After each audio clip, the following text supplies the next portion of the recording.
বৈকুণ্ঠ বাস যোগ প্রভু নিরাকার রূপ অনন্ত ভিয়ান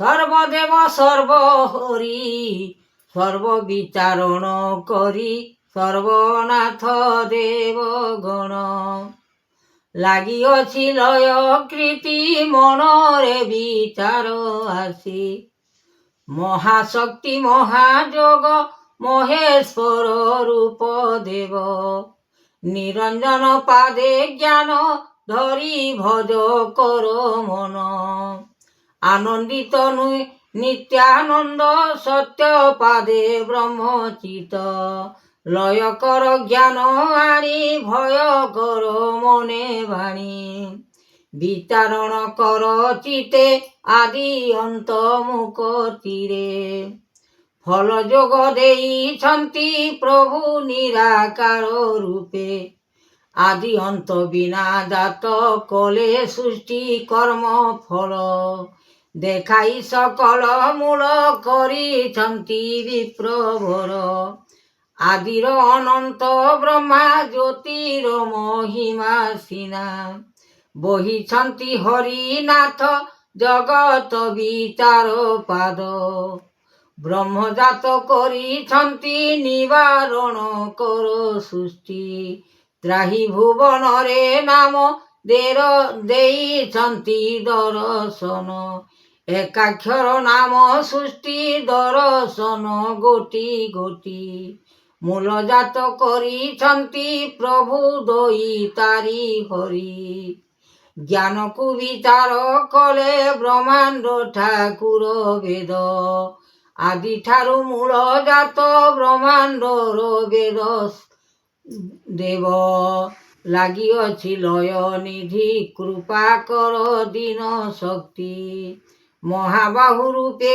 ଅନ୍ତ ନିରାକାର ବ୍ରହ୍ମ ଯୋଗ ସାଧନା କରିଲେ ବେଦ ଆଦି ଅନ୍ତ ମୂଳ ଦେବ করুণা মাধব অন্ত কেশব হরিচন্দ্র লগাইଛନ୍ତି লয় জ্ঞানରୁ বিচার কর মূলজাତ କରିଛନ୍ତି ଅଜ୍ଞାନରେ ଦେବ ହରି ଜ୍ଞାନକୁ ପାଇଲେ ଦେବ ପାଶ ଋଣ ଭଲ ମନ୍ଦ বিচার କରିବ ସୃଷ୍ଟି ଆଜ୍ଞା ପାଇନ ଯେ ଗୋଟି বিচারণ দেব আজ্ঞা হরি নাম সার সিনা জন্ম দিবসরে আনি ব্রহ্ম জ্ঞান তোষ বাণী সকল বিচার কর আদি অন্ত মন দেব ভিতর পুরকু রখিଛନ୍ତି আদরি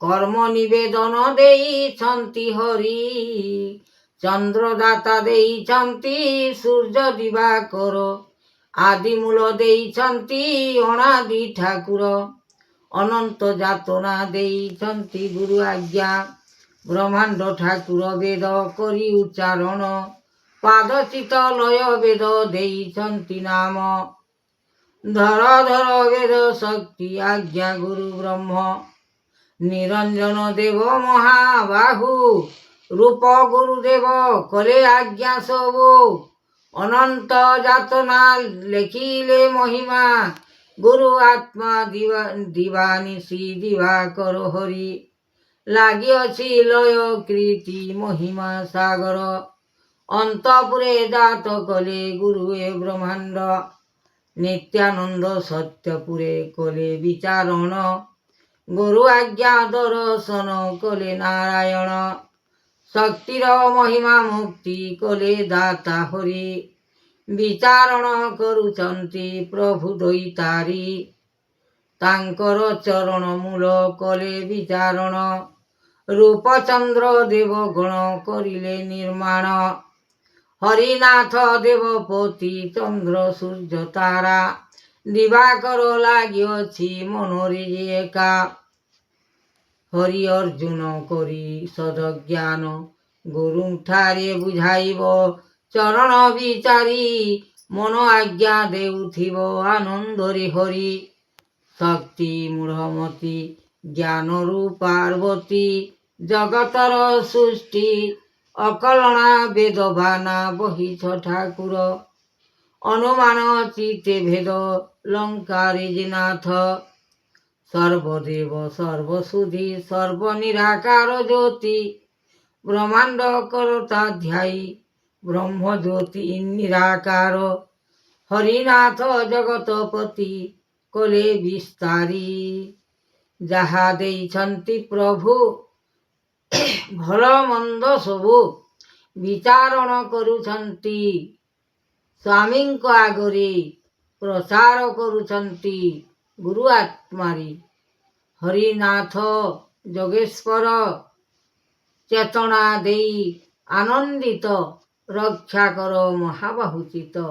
ଆନନ୍ଦରେ ଯୋଗପାଳ ସୃଷ୍ଟି ଦେଖାଇବେ ସ୍ୱର୍ଗ ଭୁବନରେ। କେତେ କାଳ ବିପତ୍ତି ଆସିବ ତେଣୁ। ଯାହା ବୁଝାଉଅଛୁ ଆମ୍ଭେ ସକଲର ପାଇଁ।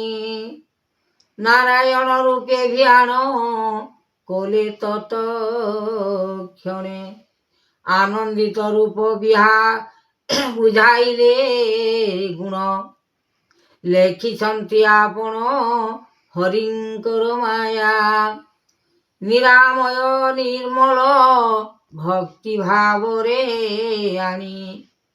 ତୋଷ ମନ ଜ୍ଞାନ ଚିତେ ଲଗାଇଲେ ବାଣୀ। ଏ ମନ ବିଚାର ଆଦି ଅନ୍ତପୁର ଲଗାଇଲେ ଲୟ କୀର୍ତ୍ତି। ଅନୁମତି ଧ୍ୟାନ କଲେ ଯୋଗ ଶାସ୍ତ୍ର ଗୋଟି। ବେଦରୁ ଯେ ଶିକ୍ଷା ପାଇ ଆନନ୍ଦରେ ମୁକତି। ଲଭିବ ମନ ଭିତରେ ନ ଆସିବ ରୋଗୀ। ପହଞ୍ଚି ଆସିଲେ ରୋଗ ଆରୋଗ୍ୟ ନ ହେବ। ସଂସାରରେ ସାର ମଧ୍ୟରେ ରୋଗ ଅଟେ ବଡ଼। ଏହି ପରୀକ୍ଷାରେ ଆମ୍ଭେ କହୁଅଛୁ ବାଣୀ। ସକଳ ମନୁଷ୍ୟ ଜୀବ ମାନି ଚଲ। ସକଳ ବିଚାରଣ କର ନର। ଏହି ପରୀକ୍ଷାରେ ଆଦର କଲେ ନାରାୟଣ। ଧ୍ୟାନ କରିଲେ ଦେବ ପ୍ରଭୁ ଚୈତନ୍ୟ। ବିଚାରଣ କର ସୃଷ୍ଟି ଆହେ ଭାବଗ୍ରାହୀ। ଅନ୍ତର୍ଯ୍ୟାମୀ ନିରାକାର ଦୟାମୟ ଶକ୍ତି। ଭାବ କର୍ମ ବିନା ଭାବ ନାମ ସିନା। ଭାବ ଦେବ ହରି 64 ନାରାୟଣ କର ଏ ବିଚାରୀ। ହରିଙ୍କ ଭରସା ଗୁଣ ଲଗାଇ ଆପଣ। ହୃଦୟରେ ଜ୍ଞାନ ମଧ୍ୟ ଲାଗିଛି ଚରଣ। ସୃଷ୍ଟି ମାୟାଧର ରୂପେ କଲେ ଅନୁମତି। ଜ୍ଞାନରୁ ଯେ ବିଚାରିଲେ ମନ ଦେବ ଋଷି। ଅଲେଖ ବ୍ରହ୍ମାଣ୍ଡ ଦିଶୁଅଛି ଦେଖ ଶୂନ୍ୟ ହୋଇ ରହିଅଛି ଚେତନା କର। ଗୁରୁ ଆଜ୍ଞା ଗୁରୁଦେବ ଅଲେଖ ବ୍ରହ୍ମାଣ୍ଡ ରୂପ ଦେଖ ଆସୁଅଛି ସୃଷ୍ଟି। ଧ୍ୟାନ କରିବ ଜ୍ୟୋତି।